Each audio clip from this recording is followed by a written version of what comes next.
and welcome to our Chapter 8 tutoring session for Principles Accounting 1. Today we're going to be talking about reporting and analyzing receivables, and like I said, that's Chapter 8. First, I want to direct you to page 423. That's the glossary for this chapter. I would make sure that you're familiar with all of the different accounts that you read about in the chapter, such as bad debt expense, allowance for doubtful accounts, the allowance method, and things like that. Okay, so I hope you have a good understanding of what you should have learned through reading the chapter, and then I'm going to go over problem 8.2b, and that is on page 436. And we'll do an example problem. So make sure before you continue watching this, you've read the chapter and you've looked at page 423 for your vocabulary. And like I said, now we're going to go over problem 8.2b. Okay? So what this chapter, big picture, is talking about is, let's imagine you're a doctor, okay? And a lot of ways doctors get their money is they file on insurance, okay? Whenever you go to the doctor, sometimes you'll have a copay. Okay, and then they'll bill you later, and we learned in our first couple videos that when you bill someone, okay, that means you're increasing your accounts receivable, okay? So, doctors sometimes see some really old people, okay, and sometimes you can imagine that an older person will come, and let's say they're really sick, and sadly enough they pass away before they can pay the doctor for the help that they received in an appointment, for example, okay? So what accountants for doctors and things like that have to do is they have to go in and they have to make an estimate for how much they will allow in doubtful accounts. So allowance for doubtful accounts is used to estimate what a company thinks they won't be paid in accounts receivable, okay? So the allowance method is what we're going to use, and it's a complete estimate, okay? And so we're going to be dealing with receivable accounts, we're going to be dealing with allowance for doubtful accounts, and we're going to be dealing with bad debt expense, okay? So let's just get into it. So problem 8.2b on page 436, it says, at December 31, Dust & Company reported this information on its balance sheet, okay? So it said it had accounts receivable for $960,000.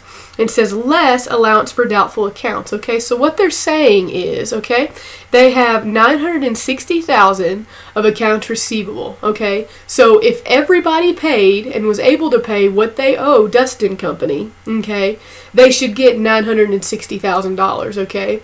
But people at Dust & Company that have either worked there for a while or have experience in calculating what might not be paid in allowance for doubtful accounts, okay, they predict that $78,000 of that $960,000 won't be paid to the company for whatever reasons, okay? So that's what those two first things are talking about. And so it says during 2014, the company had the following transactions related to receivables, okay? So for the first one, it says sales on account are $3.6 million, okay? So we learned this is kind of just a simple journal entry, okay? So you're going to debit accounts receivable and you'll credit sales revenue for $3.6 million, okay? So that's number one, okay? Easy enough. For number two, it says sales returns and allowances, okay? So sales returns and allowances is kind of what it says. It's when you can assume that Dust & Company is selling inventory, okay? So they return some items, okay? So if people are going to return something, they don't owe you anymore, okay? So if they don't owe you anymore, that means you can't count for the receivable anymore, okay? So for this one, sales returns and allowance is your debit, and your credit is accounts receivable. Because if you're not going to get the receivable, you're decreasing it, which means you have to credit the asset account. Okay. For number three, it says collections of accounts receivable. So this is good. Okay. So that says that collections of accounts receivable is $3.1 million. Okay. So this is great for Dust & Company. Okay. So they're saying we got cash for $3.1 million.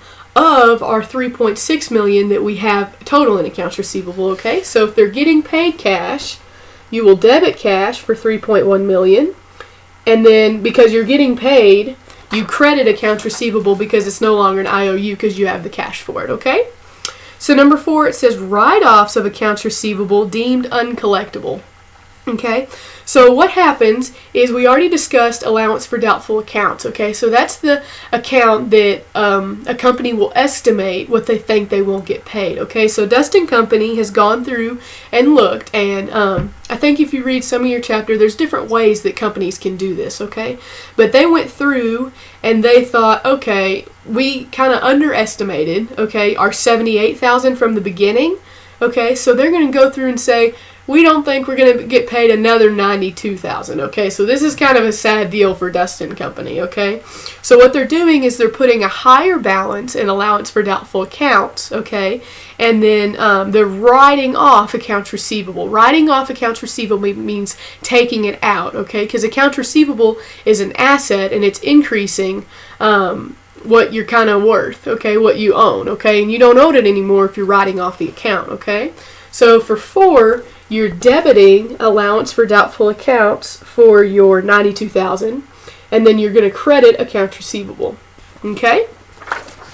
Continuing on for number 5, it says recovery of bad debts previously written off as uncollectible. Okay, so this is a good thing for Dustin Company. Okay, so they ended up at the beginning they said they thought they weren't going to get paid $78,000. Okay, and now they just said in number 4 they thought they weren't going to get paid $92,000. Okay, what's happening here is they overestimated. Okay, so people are coming back and paying them, which is a good thing. Okay, in my mind, if I owe somebody something, I want to pay them back. Okay, because I don't like that hanging over my head, and I'm sure you're the same way. Okay.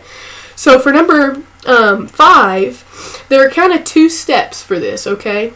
The first one is you have to put back in accounts receivable what you just took out and put into allowance for doubtful accounts. So the first part, okay, is going to be a debit to accounts receivable and a credit to allowance for doubtful accounts, which is the complete opposite of what we just did in number 4, okay? The second part of this journal entry, okay, if we're getting paid, okay, we get some cash, okay? So what we're doing now is we are getting cash, so we get to debit $28,000 worth of cash. And this is all for the same problem. It's just 2 parts of a journal entry, okay? So this you could consider a journal entry, and this you could consider a journal entry, okay? So what we really did here is we put it back in accounts receivable, and now we took it out of accounts receivable, okay? So just make sure that whenever you're recovering bad debts that you previously wrote off, there's a 2-part, okay? 2-part. Just remember that, okay? Alrighty, so we've done part A, which says prepare the journal entries, okay? That's in the instructions. So now for part B, it says that you want to post them into T account ledgers, okay? And so basically what we're going to do is I'm just going to kind of hold this up and you can check that with your own ledger. And I'm sure you understand the whole posting process of the left is debits and the right are credits. And then the balance, whatever side, should be the normal balance of accounts, okay? So I'm going to hold this up and feel free to pause the frame to check your own, okay? So that would be for part B, okay? Now it says, for part C, it says prepare the journal entry to record bad debt expense for 2014, assuming that aging the accounts receivable indicates the expected bad debts are $140,000, okay? So what you have to do here is look at what your balance is in an allowance for doubtful accounts, okay? So your bad debt expense is what you use to replenish, okay, is what you use to replenish your allowance for doubtful accounts, okay? So they're saying that they think for the next year they need $140,000 for allowance for doubtful accounts, okay? But if you look in your T accounts, you'll notice that the balance in allowance for doubtful accounts was $14,000, okay? So we don't need to do a bad debt expense journal entry for $140,000 because we already have a balance of $14,000 in allowance for doubtful accounts, okay? So what you'll see right here is kind of what I just explained. Let me hold it up for you. It says that our balance needed is $140,000, okay, but we already have $14,000, okay? So the balance we need is $126,000. Okay, so we need to do a journal entry for bad debt expense of $126,000, okay? And the way we do that is you'll have a debit to bad debt expense because we learned that expenses decrease equity. Okay, so we need to debit, that's the normal balance. And you need to credit allowance for doubtful accounts to show, hey, we don't think we're going to get paid $140,000 worth of our receivables for the next year, okay? So, just like it says, the journal entry would be as follows. You've got your bad debt expense and your allowance for doubtful accounts, okay? And I believe Part D is actually not required for what you're doing for Mrs. Curry's class for Chapter 8. So if you have a good grasp on Part A, B, and C, you should be great to go. So what we talked about today was accounts receivables, allowance for doubtful accounts, and bad debt expense. So I would have a good understanding of what those three things are, big picture, and then I would also know how to mimic a problem like problem 8.2b. So I hope that was helpful, and that's Chapter 8. We'll see you next time.